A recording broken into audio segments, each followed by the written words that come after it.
영혼의 안식이 있을 때 물질적 성공이든 정신적 성공이든 그 보람과 기쁨이 넘칩니다. 행복한데 허무한 사람처럼 불행한 사람이 어디 있겠습니까? 성공했는데 지독히 외롭다면 그것은 실패한 것입니다. 안식을 찾지 못했기 때문이죠. 그렇다면 안식은 어디에 있는 걸까요? 사람들은 죄가 없는 것에 안식이 있다고 말합니다. 그러나 과연 그렇겠습니까? 최초 인간이 살았던 에덴 동산, 아담과 하와가 살았던 그곳에는 죄가 없습니다. 행복은 있었습니다. 그러나 안식은 없었습니다. 왜냐하면 사명이 있기 때문입니다. 생육하고 번성하라, 땅에 충만하라, 땅을 정복하고 다스리라. 하나님이 인간에게 주신 문화 명령이지요. 이 위대한 명령 앞에 아담은 두렵습니다. 하와는 걱정이 됩니다. 아무리 아담을 뜯어봐도 그 명령을 수행하기에는 부족하기 때문에 그렇습니다. 갈등합니다. 괴롭습니다. 하와는 아담을 사랑합니다. 도와주고 싶습니다. 힘이 되어주고 싶어요. 여러분, 하와가 누구입니까? 에제르, 돕는 자입니다. 하와가 아담을 돕겠다는 선한 본능으로 가득 차올랐을 때, 그때 사단이 뱀으로 접근합니다. 미혹합니다. 선악과를 따먹으라. 하나님처럼 될 것이다. 이때 하와는 사랑과 정이 쌓여서 갈등합니다.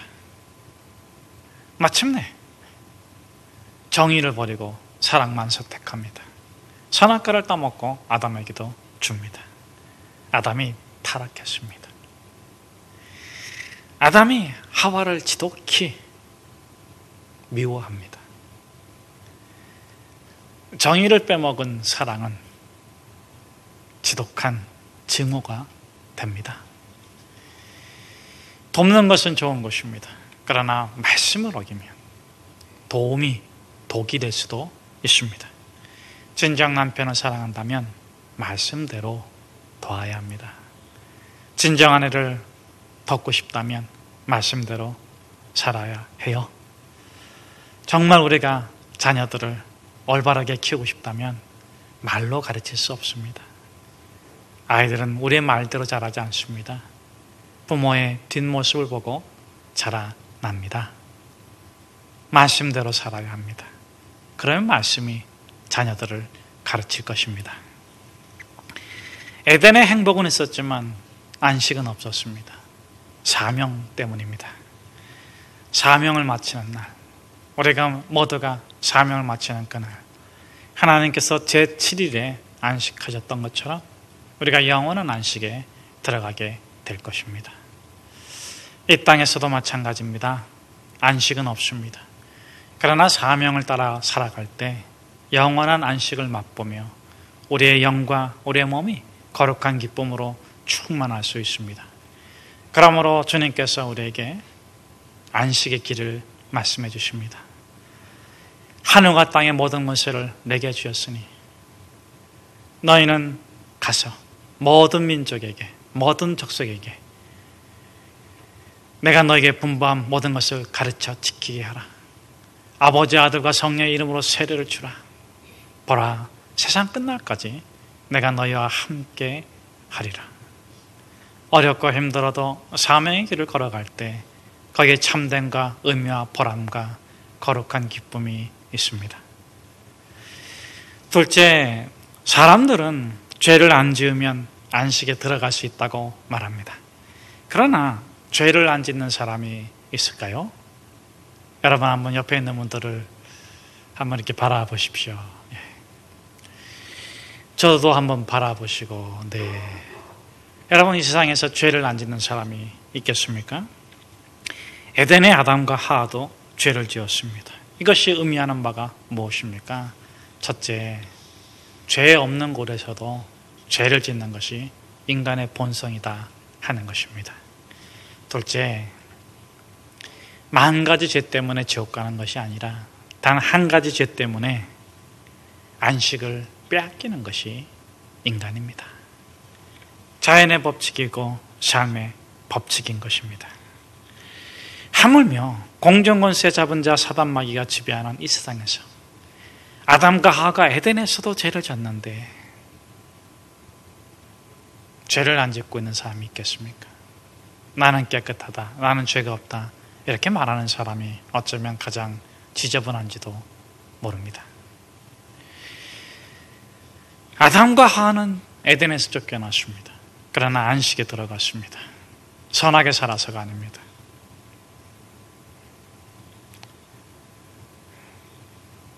하나님의 은혜로 들어간 것입니다. 사랑하는 여러분, 선한 삶을 추구합시다.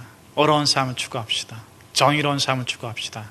그러나 그 무엇보다도 은혜에 거하기를 기뻐하시는 우리 모두가 되기를 주의 이름으로 부탁드립니다. 셋째, 사람들은 순종하면 안식에 들어가지 못한, 불순종하면 안식에 들어가지 못한다고 합니다. 모세가 가나안에 못 들어간 것처럼 출애굽한 사람들이 가나안에 들어가지 못하고 광야에서 다 죽은 것처럼 불순종하면 안식에 들어가지 못한다고 합니다. 혹 어떤 종교 지도자들은 이것을 가지고 성도들을 겁박하기도 합니다. 하나님의 안식에 들어가기 위해서는 순종해야 한다. 불순종하지 마라. 그러나 여러분, 하나님은 겁박하지 아니하십니다. 순종을 강요하지도 않으시지만 불순종을 정죄하지도 않으십니다. 순종한 자에게는 좋은 것을 주시고 불순종한 자에게는 하나님은 기회를 주십니다. 돌이킬 수 있는 기회를 주십니다. 하나님에게로 돌이키고 은혜 가운데 머물 수 있는 기회를 주십니다. 광야에서 죽은 모세나 가나안에 들어간 여호수아나 하나님의 은혜로 말미암아 안식을 누리는 것입니다. 오늘 본문에서는 특별히 이 점을 강조하고 있는데 우리 한 8절과 9절의 말씀을 같이 한번 함께 읽겠습니다. 만일 여호수아가 그들에게 안식을 주었더라면 그 외에 다른 날을 말씀하지 아니하셨으리라. 그런즉 안식할 때가 하나의 백성에게 남아 있도다. 비록 여호수아가 가나안 땅에 들어갔지만 거기에 안식이 있었습니까? 네, 있었습니다. 그러나 없었습니다. 영원한 안식은 가나안에는 없었습니다. 거기엔 전쟁이 있었고 기근이 있었고 가나안의 질적 속에 있었습니다. 여리고가 기다리고 있었습니다. 철병거가 기다리고 있었습니다. 그럼에도 불구하고 여호수아는 안식을 얻었고 안식을 소망하는 것입니다.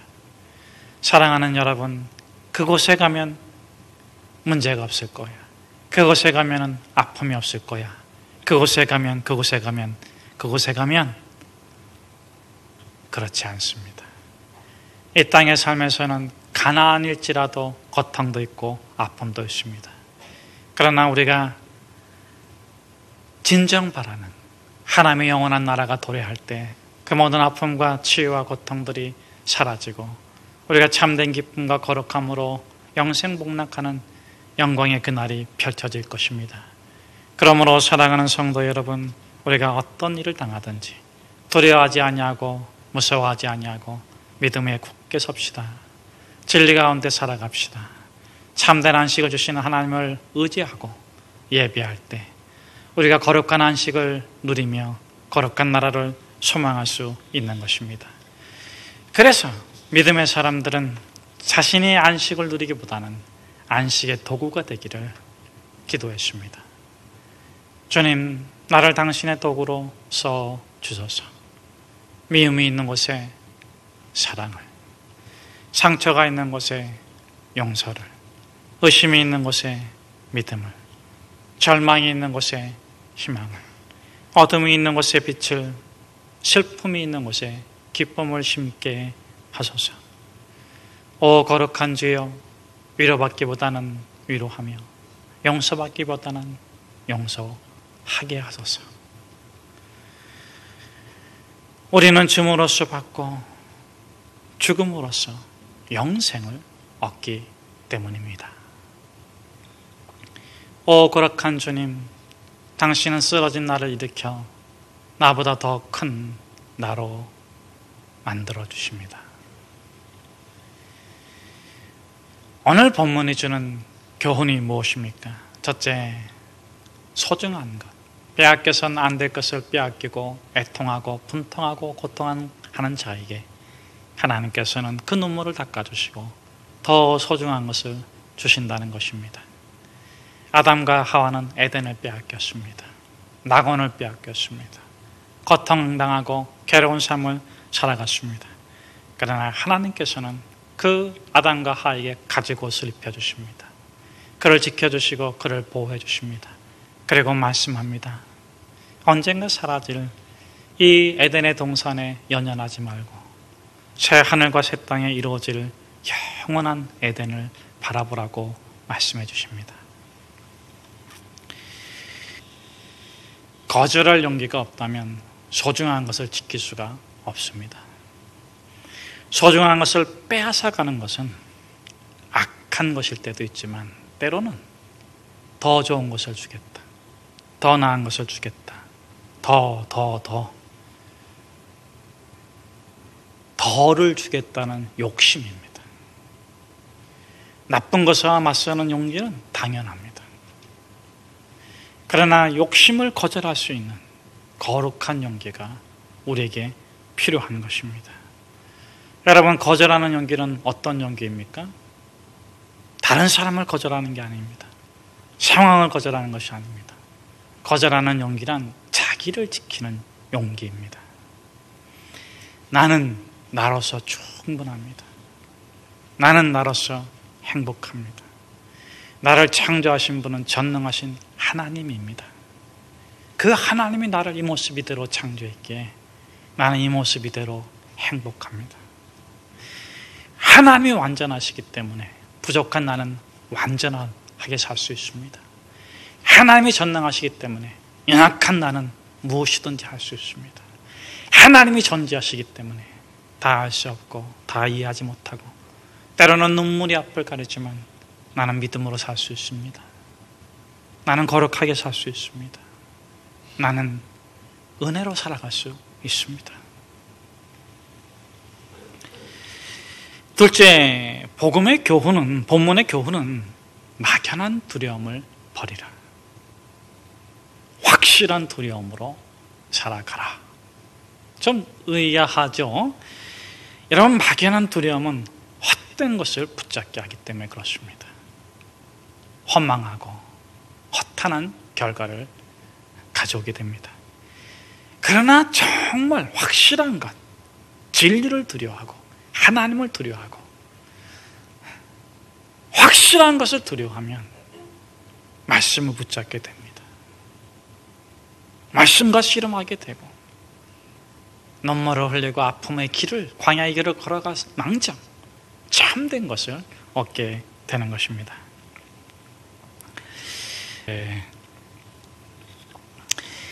참된 것에 붙잡혀 있는 사람은 허세를 두려워하지 않습니다.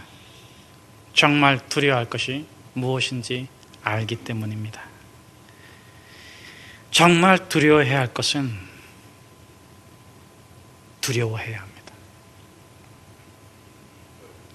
진정 두려워해야 할 것을 두려워하지 않으면 꾀병이 질병이 됩니다.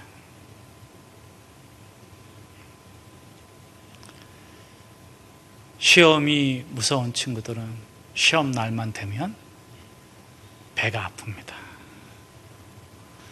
운동이 싫은 친구들은 체육 시간에 든 날만 되면 배가 아픕니다. 숙제 시간에 겨서간 친구 중에는 진짜 배탈 난 친구도 있고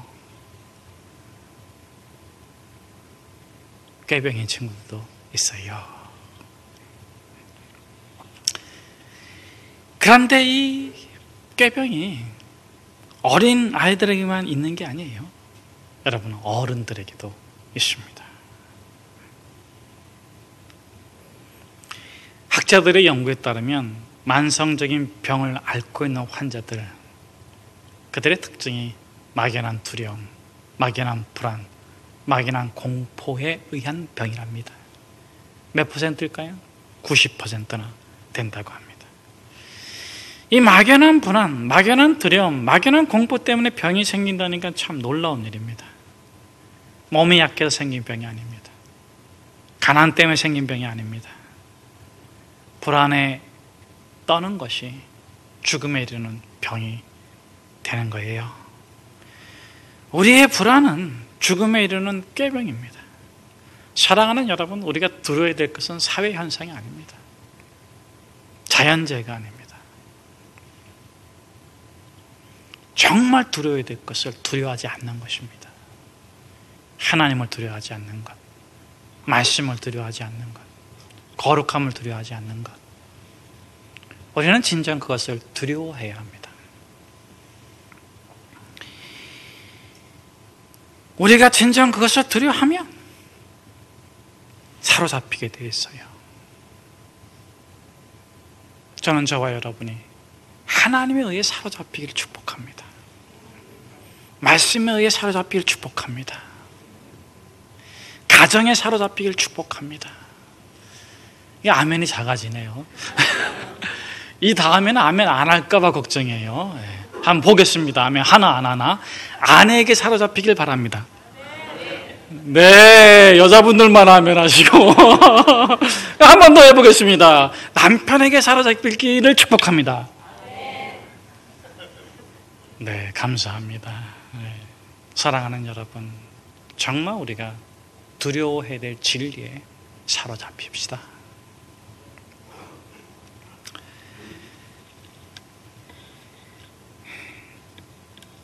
어둠이 빛 앞에 서는 것을 두려워하고 거짓이 진실 앞에 서는 것을 두려워하듯이 우리가 하나님 앞에 서는 것을 두려워하는 것이 건강한 거예요. 왜 두려워합니까? 실상은 꼭꼭 숨겨놓은 악이 드러날까 봐 두려운 것입니다. 그런데 이것은 하나님을 두려워하는 것이 아닙니다. 사단마귀를 두려워하고 있는 것입니다. 사단마귀의 겁박을 두려워하고 있는 거예요. 너의 숨겨진 죄가 드러나면 너는 파멸당할 거야. 너의 감춰진 죄가 드러나면 너는 수치와 모욕을 당할 거야. 죄를 꼭꼭 감춰두고 살아. 이게 뭔지 아십니까? 사단마귀의 저주 주문입니다.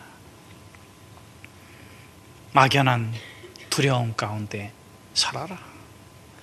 막연한 불안 가운데 살아라.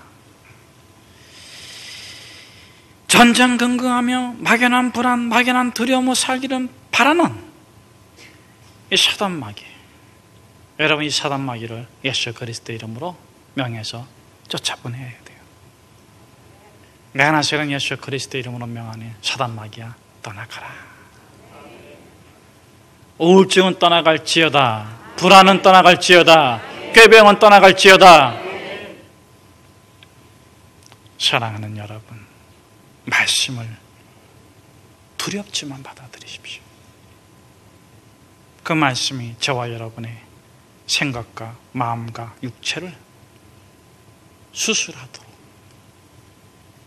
고치도록, 회복하도록 내어줍시다. 우리 12절 말씀, 13절 말씀 우리 같이 한번 함께 읽겠습니다. 하나님의 말씀은 살아있고 활력이 있어 좌우에 나선 어떤 검보다도 예리하여 혼과 영과 및 관절과 골수를 찔러 쪼개기까지 하며 또 마음의 생각과 뜻을 판단하시나니 지으신 것이 하나도 그 앞에 나타나지 않음이 없고 우리의 결산을 받으실 이의 눈앞에 만물이 벌거벗은 것 같이 드러나느니라. 진리의 말씀이 우리를 발가벗깁니다. 창피할까요? 부끄러울까요? 수치스러울까요? 아니에요. 우리를 발가벗기는 것이 아닙니다. 발가벗기는 것 같지만 사단마귀를 띄어내는 것입니다. 우리의 육체, 우리의 마음, 우리의 생각에 붙어있는 육신의 정욕, 안목의 정욕, 이 세계의 자랑을 탁탁 떼어내는 거예요. 뜯어내는 거예요. 그것이 뜯겨져 나갈 때 마치 우리의 영혼이 발가벗겨지는 것처럼 고통스럽습니다. 여러분, 암 수술 받으러 가는데 화장하고 정장 입고 넥타이 메고 가는 사람이 있습니까? 수술복 딱 입고 가면 의사 선생님이 깨끗하게 고쳐줍니다. 말씀이 살아서 움직여서 역사해서 우리의 내면의 아픔을 치유하고 고통을 이렇게 떼어낼 적에 아프지만 거룩한 기쁨이, 거룩한 영광이 그 내면 안에 일어나서 오히려 감사해야 합니다. 하나님께 영광을 돌리게 되어 있습니다.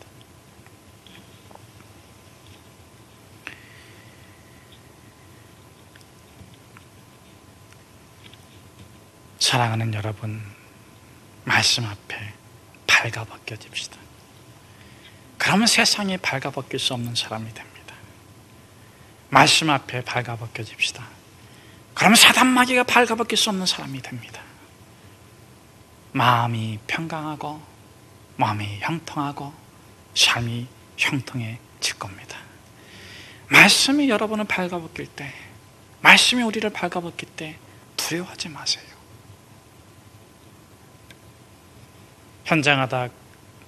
현장에서 간음하다 잡혀온 여인이 있습니다. 사람들이 돌을 들고 그 여자를 치려고 합니다. 예수님께 묻습니다.